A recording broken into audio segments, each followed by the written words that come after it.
Welcome to this session to help guide you through completing the fellowship application for Kent Research Partnership. This session is around dissemination and is aimed primarily at those applying for fellowships with a research component. If you are applying for a training only fellowship, you may find it of interest, but you are not required to complete the dissemination section of the application form.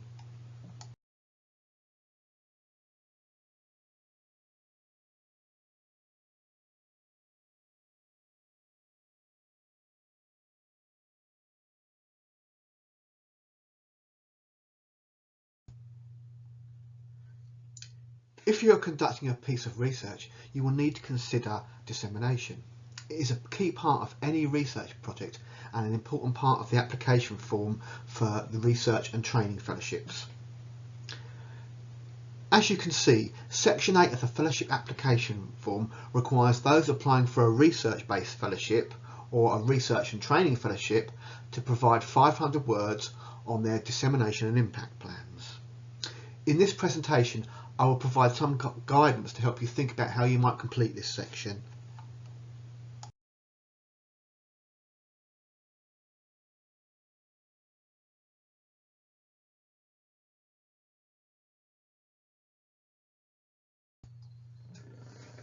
When researchers talk about dissemination, when forms such as ours ask you to put together a dissemination plan, what do they mean? What do they ask you to think about? Well, at its core, dissemination is about sharing, about telling others what you have found out by conducting your research project. Traditionally, researchers have had a tendency to share their findings primarily within the academic community, writing up certain sort of findings in an academic manner for publication in academic journals to be read by other academics and researchers. And while this is still an important part of dissemination, good dissemination should take a much broader view of how we share our findings. And a good way to think about dissemination is to draw on the NIHR definition. And that is, effective dissemination is simply about getting the findings of your research to the people who can make use of them to maximise the benefits of research without delay.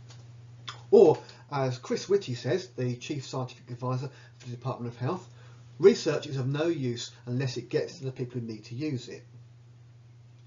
So these sorts of definitions encourage us as researchers, or those of us embarking on research, to think a bit more about our dissemination and how we go about it, and not just repeat the traditional approach of writing our findings up in an academic journal. It also highlights the link between dissemination and impact. Good dissemination is about getting information, the information you found through your research, to the people who can use it, perhaps people in practice, perhaps people putting together policy, and think about how they might be able to improve things. So this makes us think about, or encourages us to think about, who we share our findings with. In other words, when you're thinking about dissemination, you need to identify who the audience for your research should be.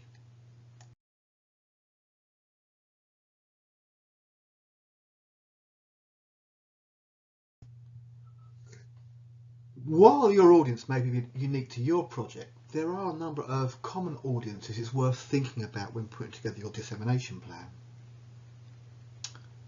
So one audience may be those supported by services, their family, their friends. Those who are supported by services, along with family, informal carers and friends, may have an interest in what you found, especially if it relates to services they use or have an experience, or is about an experience they may have. If you have involved any of this group in your study, it is good practice to put together something on your findings specifically for people who are supported by services and people who support them. Another audience may be policymakers. If your research reflects on or has messages for policy, be it locally or nationally, finding a way to reach this group should be a priority in your dissemination plan.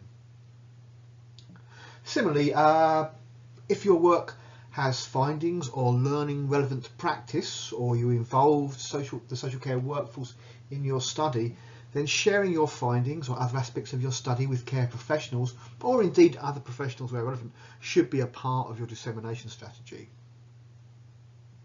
Another key audience you may wish to consider is researchers. Other researchers are often a key audience for research, not least because they like to learn from other research, and often researchers tend to put together their own research by building on what other people have found in the field. But you may also want to consider the wider public, the general public. Depending on your study, some research may be of interest to the general public. Issues around care are often important to people. Lots of formal care, for example, is funded by taxation, and as is a great deal of research. Sharing your findings and stimulating debate with the general public can, for some projects, be an important part of the dissemination plan. So you need to think about who is the appropriate audience for your work. As I've noticed already, a large part of thinking about this is thinking about who can use your findings. So an example might be if you're conducting a small project about an issue your team at work is having, then that team may be the primary audience for your work because your research addresses an issue that team is already having. Thus there's real potential for what you found to have impact on how things are done, change things and make a difference. But you may also feel that it's relevant to practitioners outside of your team and you want to find ways of sharing it more widely. You should usually have an idea of who your audiences are at the start of your work, and it should fit with what your research is and the questions you're asking. Although it's not unheard of for your audience to develop as you conduct the research. And I can give you an example of this. So I worked on a much larger project than you'd be doing that was looking at quality of life in older adult care homes. And we knew that at the start that we'd have findings that would be all about measuring quality of life over time that might be of interest to researchers who like to look at measuring outcomes and quality of life. We also knew that the participating homes would be interested, their staff would be interested in finding out about quality of life in their homes. But as we did the work, we came across interesting findings on research experience and methodological challenges of conducting care home research. And the audience for this was researchers interested in care home research, and it formed the basis of presentations and an article that we hadn't thought of at the beginning of the study.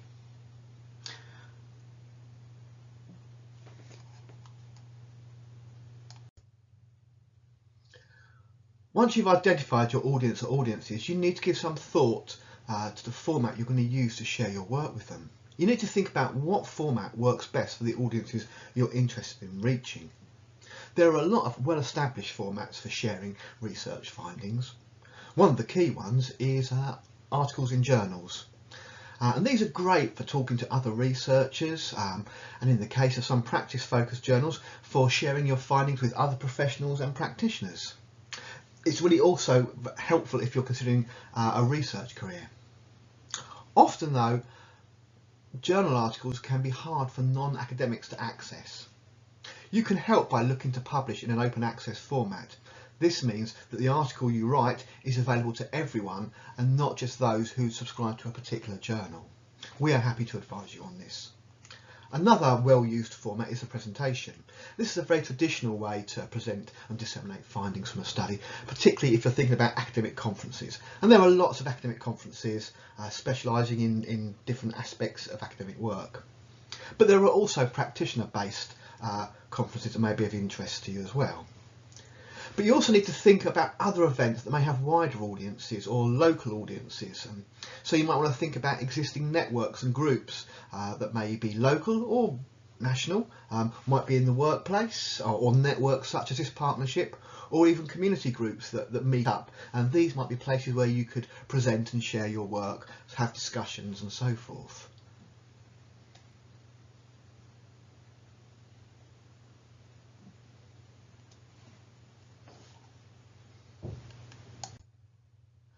There are a whole number of other ways you can think about sharing your work.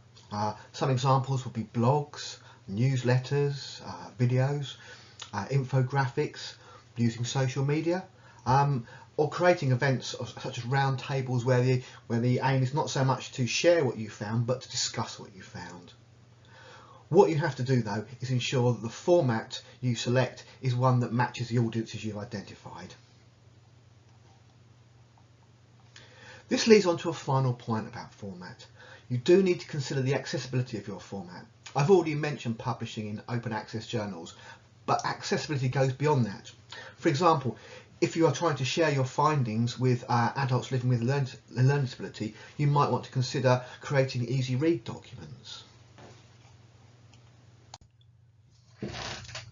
One thing you might want to give a little bit of thought to is the timing of your dissemination, when you share your findings, when you share things about your project. And a very traditional approach to this would be to conduct your research, do some analysis, and then share your findings. That's a very linear approach. You could take a non-linear approach though, and that would be sharing different aspects of your project and what you're finding throughout the length or the time of the project. So this might include near the beginning, sharing what you plan to do, providing updates at various points in the project, maybe midway through or 3/4 of the way through, reflecting on an aspect of the project or an issue you've come across. You may also want to talk about findings as they emerge before doing something final at the end that summarises the findings as a whole.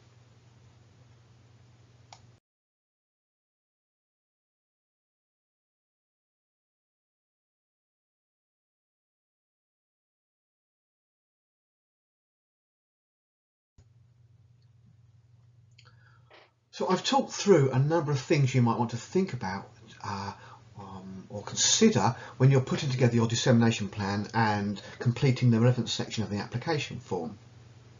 And the team here at Kent is happy to talk this through with you on a one-to-one basis. I think the key message you need to take away from this presentation is that what we want to see is a dissemination plan that is both appropriate to your research plans and achievable.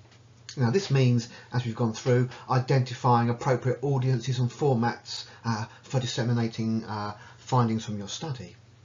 But it also means being realistic about what you're doing.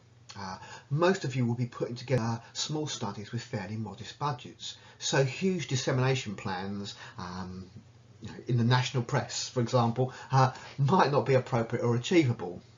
So if you think, if your study is based on a workplace issue, or an issue you've come across while doing your work, then your team, those you work with, others in your organisation, may be your primary audience, and it's vital to engage with them. But we perhaps would like to see some consideration about how you might reach a slightly wider audience and how you might uncover others who may be interested in what you're finding out in your study.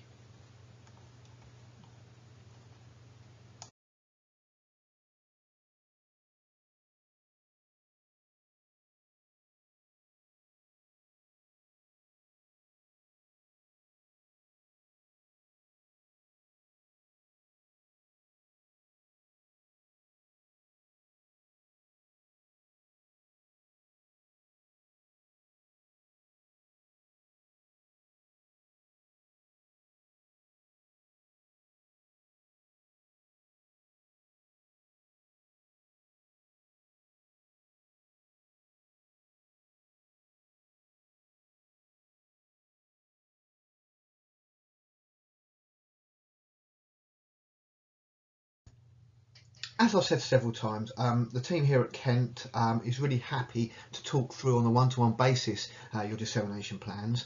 But what we've got here is just a few resources you might want to go and look up. And I think particularly the NIHR one at the top is really handy, and I think repeats some of the things I said today, but goes into other things in more detail. So maybe well worth looking at. Good luck.